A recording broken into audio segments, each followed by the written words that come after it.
Hello everyone. आज 25th day है English assignment का। और उससे पहले कि इंग्लिश में कुछ स्टार्ट करें, मैं आपको ये याद दिलाना चाहती हूँ, बताना चाहती हूँ कि जैसे हम सब जानते हैं कि आज 31 अक्टूबर है। तो 31 अक्टूबर सरदार वल्लभ भाई पटेल की बर्थडे है, जन्मतिथि है। तो सरदार वल्लभ भाई पटेल कौन थे, ये आपको पता होना चाहिए। हमारे देश के पहले गृह मंत्री थे, लेकिन पहले गृह मंत्री होने से पहले उनकी एक लंबी हिस्ट्री है। उनका बहुत योगदान है स्वतंत्रता संग्राम में।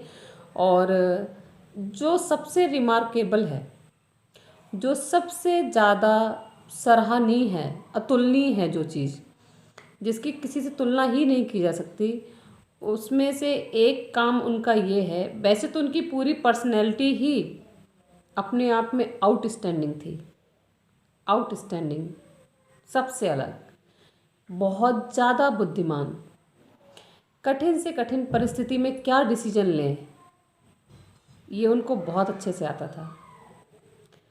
तो वैसे तो वो हर फील्ड में ही बहुत ज़्यादा आउटस्टैंडिंग उनकी परफॉर्मेंस थी, लेकिन जो सबसे रिमार्केबल उनका काम है, जिसके लिए वो हमेशा, ये देश हमेशा रेडी रहेगा, वो है कि जब ये देश आज़ाद हुआ उससे पहले प्लानिंग चल रही थी इंडिया को आज़ाद करने की। तो अंग्रेज़ लोग बड़े ही मन में खुश थे इस चीज़ को लेके कि चलो ठीक है, ये आज़ादी के लिए लड़ाई लड़ रहा है पूरा देश मिलके हमसे, पर कोई बात नहीं, हम इनको आज़ादी तो दे देंगे, पर इस तरह से देके जाएंगे आज़ादी कि ये आपस में ही लड़ भिड़ के ख़त्म हो जाएंगे और हम फिर वापस कब्जा कर लेंगे। क्योंकि अंग्रेज़ों ने डिवाइड एंड रूल के दम पे ही तो हमें गुलाम बनाया था। फूट डालो और राज्य करो। तो ऐसी ही सिचुएशन में वो इस देश को आज़ाद कराना चाह रहे, आज़ादी देना चाह रहे थे अंग्रेज़। अगर छोड़ना भी चाह रहे थे इंडिया, तो भारत को उस टाइम वो एक बारूद के ढेर पे बिठा के जा रहे थे, बारूद के ढेर पे बिठाकर जा रहे थे।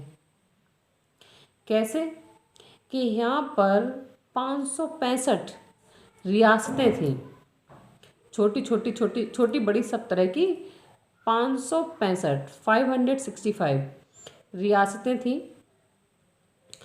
उन रियासतों में राजा थे इंडिया में। तो उन रियासतों के राजा को, जो कि अंग्रेज़ों के साथ एक तरह के डुअल सिस्टम में बंधे हुए थे, और कहीं ना कहीं वो भी अंग्रेज़ों के हिसाब से ही चलते थे, लेकिन फिर भी वो उनकी अपनी रियासत थी। तो अगर जिस टाइम इंडिया आज़ाद हो रहा था, उस टाइम इंडिया के बहुत बड़े हिस्से पे ये रियासतें ही थी, छोटे छोटे सरदार, छोटे छोटे राजा। अगर उनको इकट्ठा नहीं किया जाता, अगर उनको मिला के इंडिया नहीं बनाया जाता एक देश, तो कोई मतलब ही नहीं था आज़ादी का। हम आज़ाद भी हो जाते, लेकिन हम बहुत भयानक गृह युद्ध के मुंह में धकेल दिए जाते अगर उन रियासतों को इकट्ठा करके और मिला के एक देश ना बनाया गया होता। तो ये काम बहुत टफ था। आज की डेट में हम एक छोटी सी सरकारी नौकरी के लिए, एक छोटी सी पोजीशन पाने के लिए गला काट कंपटीशन है। और एनी हाउ मिल भी गई अगर हमें कोई पोजीशन, तो कोई हमसे कहे कि अपनी पोजीशन छोड़ दो, अपनी पावर छोड़ दो, अपनी गद्दी छोड़ दो, छोड़ दोगे आप? नहीं। तो आप इमेजिन करो कि सरदार वल्लभ भाई पटेल की जो समझाने की क्षमता थी, जो कन्विंसिंग पावर थी, वो कितनी स्ट्रांग रही होगी कि किसी राजा को ये बोल दो कि आप अपना ये पद छोड़ दो, आप राजा नहीं रहो, आप जो भारत का निर्माण हो रहा है, नए भारत का, आज़ाद भारत का, उसमें अपने आप को विलय कर लो। उस तरह से विलय कर लो जैसे समुद्र में अगर बूंद चली जाए तो उसका क्या वजूद है? कोई वजूद नहीं है। उस तरह से अपने आप को विलय कर लो। कोई भी अपनी कुर्सी नहीं छोड़ना चाहता, कोई भी। युद्ध हो जाते हैं कुर्सी के लिए ही, तो पहले युद्ध होते थे, युद्ध तो अभी भी चलते हैं, रसिया यूक्रेन में चल ही रहा है। पावर का, पैसे का, रिसोर्सेज का, यही युद्ध होता है दुनिया में। धर्म का, धर्म बहुत बड़ा फैक्टर है। अगर गहराई से आप सोचेंगे, बहुत गहराई से, आप अगर जड़ में जाएंगे किसी युद्ध की, जो लास्ट सीमा है, सबसे लास्ट में जो जड़ है किसी दो युद्ध की, धर्म ही निकलेगी। आप धर्म को पॉलिटिक्स से और युद्ध से अलग नहीं कर सकते, कभी बहुत गहराई से सोचना है इस बात को। तो किसी को कुर्सी के लिए युद्ध हो जाते हैं, बट किसी को इस तरह से समझा देना किसी राजा को कि वो सहमत हो जाए, ठीक है, भारत के निर्माण में हम अपना राजा का पद दे रहे हैं, हम अपनी रियासत को ख़त्म कर रहे हैं, भारत में मिला दे रहे हैं, ये काम सबसे टफ था, सबसे टफ।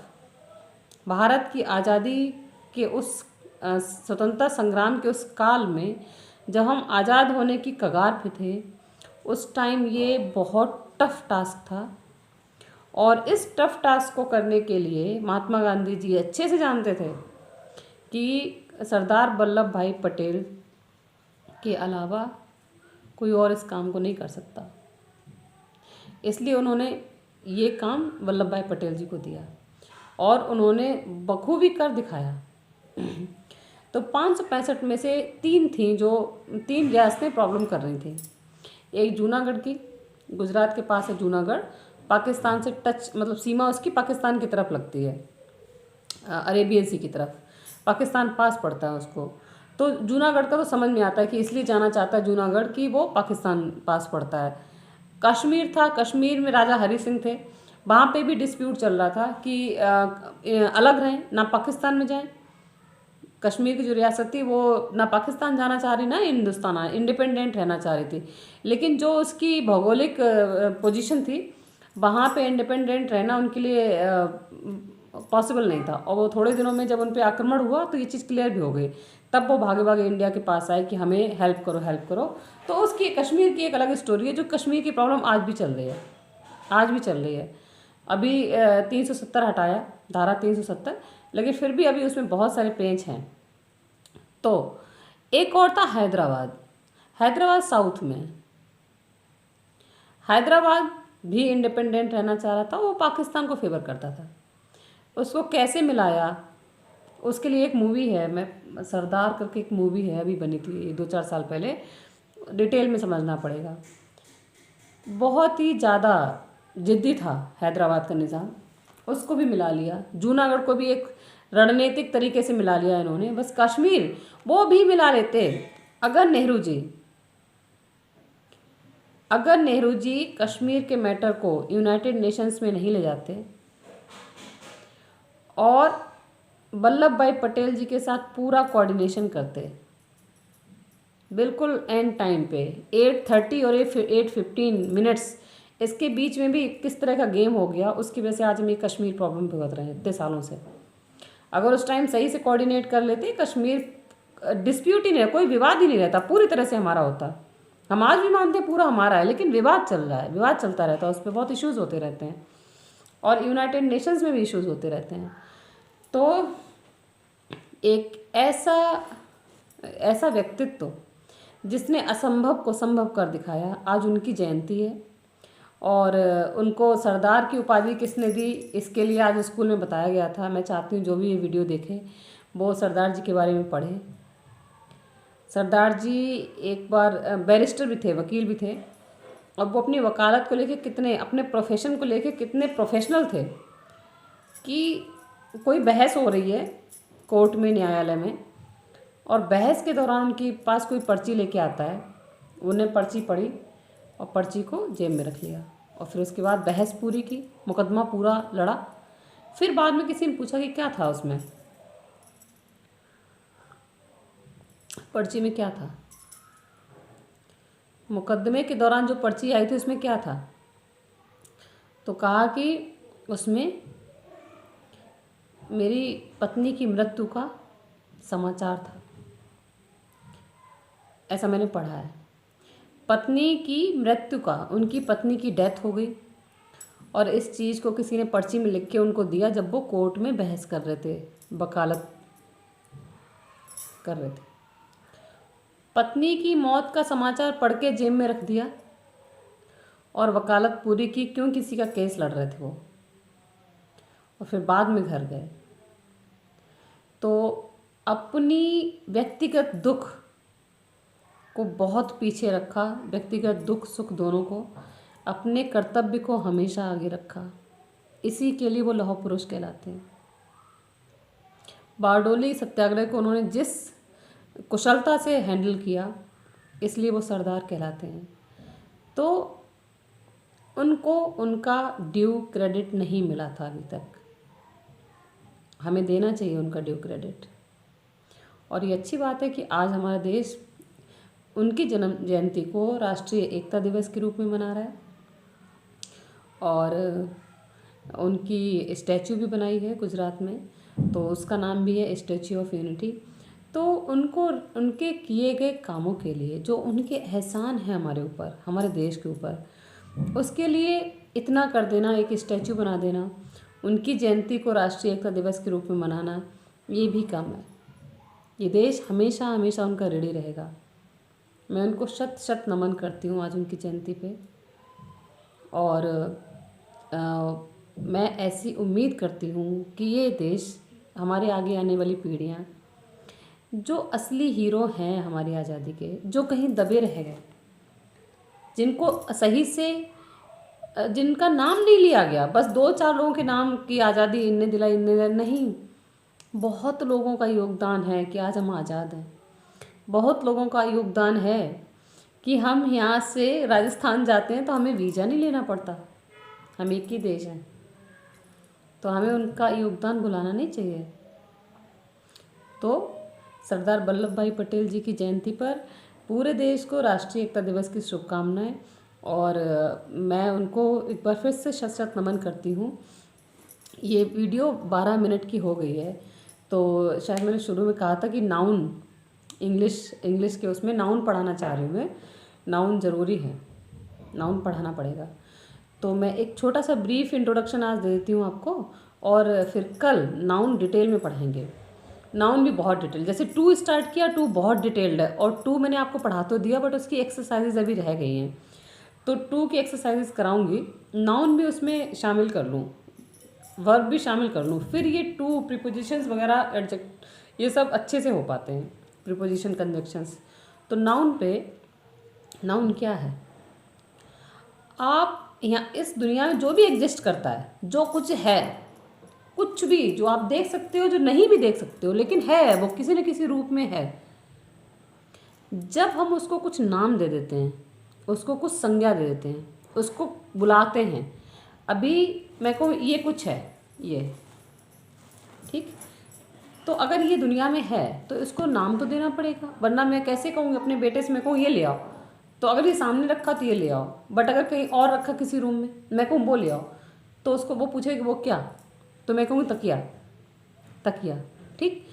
तो नाम देना पड़ता है चीज़ों को, चीज़ों को नाम देना पड़ता है। बिना नाम दिए आप आइडेंटिफाई नहीं कर पाओगे कि किसकी बात हो रही है।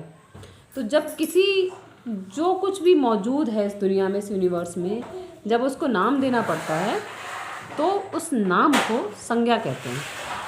एग्जाम्पल के लिए कमलेश कुमारी एक टीचर है, कमलेश कुमारी एक टीचर है, अभी टीचर ही मान लो, तो कमलेश, मैं टीचर, अगर मैं पढ़ा रही हूँ तो मैं टीचर, एक टीचर है, एक है, ये तो नॉर्मल वर्ड्स हैं, बट कमलेश भी कोई है, टीचर भी कोई है, तो ये दोनों ही संज्ञा हैं। कोई मेरी तरफ उंगली का कहे कि ये टीचर है, अब दूसरा पूछे ये कौन, ये कौन, ये तो बहुत हो सकते हैं, तो ये कमलेश कुमारी, ये जो लड़की, ये औरत, ये टीचर है, तो उसको कुछ नाम दे दिया, वरना तो ये वो ऐसे करे, अगर सारी चीज़ों को दुनिया में ये वो बोलने लगो, ये वो, यह वह, चल पाएगा ऐसे काम? मैं यहाँ बैठे बैठे अपने भाई को बोलूँ वो ले आ, वहाँ से वो ले आ, सेंटेंस बना? नहीं। मैं कहूँ किचन से चाय ले आओ, तो सेंटेंस बना। समझो इस बात को, जब तक किसी को हम संज्ञा देंगे ही नहीं, किसी को नाम ही नहीं देंगे, कोई बच्चा पैदा हो पूरी ज़िंदगी बिना नाम के रह जाए, तो कभी बता पाएगा अपनी पहचान? कहीं। अभी कोई पुलिस केस में जांच होती है, कहीं स्कूल में एडमिशन होता है, नाम, पापा का नाम, ये सारी चीज़ें हैं ना, तब जाके उस इंसान की पहचान बनती है। तो किसी की पहचान, किसी को दिया गया नाम संज्ञा है। तो इसमें अब कमलेश एक तरह की संज्ञा है और टीचर एक तरह की संज्ञा है। कमलेश संज्ञा कैसे होती है? एक प्रॉपर नाउन होता है। आज मैं आपको दो संज्ञा, वैसे 7-8 तरीके की होती हैं। नॉर्मली आप लोगों ने 5 तरीके की संज्ञा पढ़ी होंगी। Proper noun, common noun, collective noun, abstract noun, material noun. लेकिन इसमें भी आगे और वेरिएशंस हो जाते हैं। इसमें फिर काउंटेबल नाउन्स, अनकाउंटेबल नाउन्स, और उसमें भी नाउन्स आपका कैसे यूज़ होगा, एज अ पर्सन यूज़ होगा, एज अ सब्जेक्ट यूज़ होगा, या एक सब्जेक्ट की तरह यूज़ होगा, ऑब्जेक्ट की तरह यूज़ होगा, डायरेक्ट ऑब्जेक्ट की तरह यूज़ होगा, या इनडायरेक्ट ऑब्जेक्ट की तरह यूज़ होगा। तो ये आगे फिर एक्सरसाइज कराएंगे तब पता चलेगा। फिलहाल मैं आपको क्योंकि वीडियो ऑलरेडी मैं सरदार जी में बोल चुकी हूँ, तो मैं 2 नाउन्स के बारे में डिफरेंस बताती हूँ, फिर बचे हुए नाउन्स हम आगे करेंगे। पहले और उन जो 2 नाउन्स हैं जिनके बारे में मैं बता रही हूँ आज, एक प्रॉपर नाउन, एक कॉमन नाउन। इन दोनों में बहुत कन्फ्यूजन होती है। बाकी जो नाउन्स हैं वो बहुत ही कैटेगोरिकली क्लियर हैं कि हाँ, अगर मैं कहूँ कि एक मटेरियल नाउन लेते हैं, तो मैं से कहूँ लकड़ी, तो लकड़ी में कोई डाउट ही नहीं है, वो पदार्थ है, वो मटेरियल नाउन है। और एब्स्ट्रैक्ट नाउन जैसे मैं कहूँ कि ऑनेस्टी, ईमानदारी, तो वो उसमें भी कोई वो नहीं है। एब्स्ट्रैक्ट यानी कि फीलिंग शो करते हुए, सिचुएशन बताते हुए, स्टेट ऑफ एग्जिस्टेंस बताते हुए। बट प्रॉपर और कॉमन नाउन में क्या फ़र्क होता है? कमलेश कुमारी एक टीचर है, तो कमलेश कुमारी भी मैं, टीचर भी मैं, फिर क्या फ़र्क है? क्या फ़र्क है? दिल्ली एक शहर है, तो दिल्ली भी नाउन है, शहर भी नाउन है। क्या फ़र्क है? आप सोचो कि दिल्ली तो शहर है ही, ऐसे कलकत्ता भी शहर है, आगरा भी शहर, फिर शहर में और दिल्ली में क्या फ़र्क है? दोनों अलग अलग नाउन कैसे हैं? तो जहाँ पे नाम है, नाम, पर्टिकुलर नाम, दिल्ली नाम है, शहर नाम नहीं है। शहर कई हो सकते हैं, शहर कई हो सकते हैं। तो जो चीज़ कई हो सकती हैं, ध्यान से सुनो, सबसे ईजीएस्ट वे जो है समझने का दोनों के बीच, प्रॉपर नाउन और कॉमन नाउन के बीच समझने का, तो सबसे आसान तरीका यही है, जो एक से ज़्यादा हो सकते हैं वो है कॉमन नाउन। शहर एक से ज़्यादा हो सकते हैं, दिल्ली एक से ज़्यादा हो सकती है? दिल्ली एक ही होगी, दिल्ली एक से ज़्यादा नहीं हो सकती। शहर बहुत सारे हो सकते हैं। तो दिल्ली, नई दिल्ली एक शहर है, तो नई दिल्ली भी नाउन है, शहर भी नाउन है। लेकिन नई दिल्ली बहुत नहीं हो सकती। तो जो चीज़ बहुत नहीं हो सकती है, एक से ज़्यादा नहीं हो सकती है, वो है प्रॉपर नाउन, और जो एक से ज़्यादा हो सकती है वो है कॉमन नाउन। और इसको और इजी में बोलें, प्रॉपर नाउन का कभी बहुवचन नहीं बन सकता, उसका कभी प्लूरल नहीं बनेगा। ये मैंने कहीं किसी बुक में नहीं पढ़ा, ये मैंने अपने जब प्रैक्टिस करते करते लाइफ में यूज़ की इंग्लिश, तो मुझे अपने दिमाग में आइडिया आया। मैंने आज तक कहीं नहीं पढ़ा ये चीज़, बट जैसे मैं नाउन को समझती हूँ वैसे मैं आपको बता रही हूँ। प्रॉपर नाउन अगर कोई एक सेंटेंस है, कभी कभी एक सेंटेंस में 3-4 नाउन आ जाते हैं। अभी कुछ दिन पहले क्लास 3rd में एक एक्सरसाइज थी, तो उसमें नाउन को अंडरलाइन करना था। तो बच्चों को प्रॉब्लम हो रही थी, क्योंकि उनको ना पूरे सेंटेंस में उनको एक नाउन ढूंढने की हैबिट है, लेकिन कभी कभी 2-3 नाउन होते हैं। तो फिर आपको दिक्कत हो जाती है। तो प्रॉपर नाउन में दिक्कत नहीं होनी चाहिए, क्योंकि प्रॉपर नाउन का एक रूल पढ़ लो, जिसका कभी बहुवचन बन ही ना पाए, और वो भी किसका? पर्सन, प्लेस और थिंग का। कोई व्यक्ति, कोई जीव, प्लेस जगह, और या फिर चीज़, इन तीनों में जिसका बहुवचन बन ही ना पाए, वो है आपका प्रॉपर नाउन। नई दिल्ली का कभी बहुवचन नहीं बन सकता, कमलेश कुमारी का बहुवचन नहीं बन सकता। टीचर है, टीचर का बहुवचन बन सकता है टीचर्स, पर कमलेश का कैसे बनाओगे? Ram is a man, Ram is a great human being, Ram is a great human being. Ram and human being, human being means इंसान, ग्रेट ह्यूमन बीइंग मीन्स महान इंसान। तो महान इंसान एक नहीं हो सकते, महान इंसान कई हो सकते हैं। आप उसको ग्रेट ह्यूमन बीइंग्स कह सकते हैं, ग्रेट ह्यूमन बीइंग्स बना सकते हैं, सेंटेंसेस ऐसे बन सकते हैं जिसमें ग्रेट ह्यूमन बीइंग्स यूज़ हो। जैसे हमारा देश की जो धरती है वो महापुरुषों की धरती है। तो अगर मैं ग्रेट ह्यूमन बीइंग्स यूज़ करना चाहूँ, the land of our country is of great human beings, of great human beings, कई सारे महान पुरुषों की धरती है। बट राम एक महापुरुष है, तो राम का बहुवचन नहीं बन सकता, राम नहीं बन सकता बहुवचन, राम का नहीं बन सकता, कृष्ण का नहीं बन सकता, नई दिल्ली का नहीं बन सकता, सन का नहीं। सन तो वैसे अगर पूरे यूनिवर्स की बात करें तो कई सन है, तो इसलिए मैं सन नहीं बोल रही। आप ऐसे मानो अमित, अमित का बहुवचन नहीं बन सकता, संतोष का बहुवचन नहीं बन सकता, तो ताजमहल का बहुवचन नहीं बन सकता, ताजमहल का बहुवचन नहीं बन सकता। तो जिनका बहुवचन, जिस पर्सन प्लेस और थिंग के नाम का बहुवचन नहीं बन सकता वो प्रॉपर नाउन है, सबसे इजी। फिर उसके बाद बचा हुआ कॉमन नाउन है। नई दिल्ली एक शहर है, नई दिल्ली प्रॉपर नाउन क्योंकि उसका बहुवचन नहीं बन सकता, शहर कॉमन नाउन क्योंकि उसका बहुवचन बन सकता है। कमलेश कुमारी एक टीचर है, कमलेश कुमारी का बहुवचन नहीं बन सकता, प्रॉपर नाउन। टीचर का बहुवचन बन सकता है, कॉमन नाउन। ताजमहल आगरा में है, ताजमहल आगरा में है। अब सुनो, ताजमहल का भी बहुवचन नहीं बन सकता, प्रॉपर नाउन। आगरा का भी बहुवचन नहीं बन सकता, प्रॉपर नाउन। अब ताजमहल एक सुंदर बिल्डिंग है, एक सुंदर मॉन्यूमेंट है, तो Taj Mahal is a beautiful monument. Monument, monument means होता है स्मारक, पुरानी बिल्डिंग्स, आर्किटेक्चरल पुरानी बिल्डिंग्स, हिस्टोरिकल बिल्डिंग्स, उनको मॉन्यूमेंट्स बोलते हैं, मॉन्यूमेंट्स।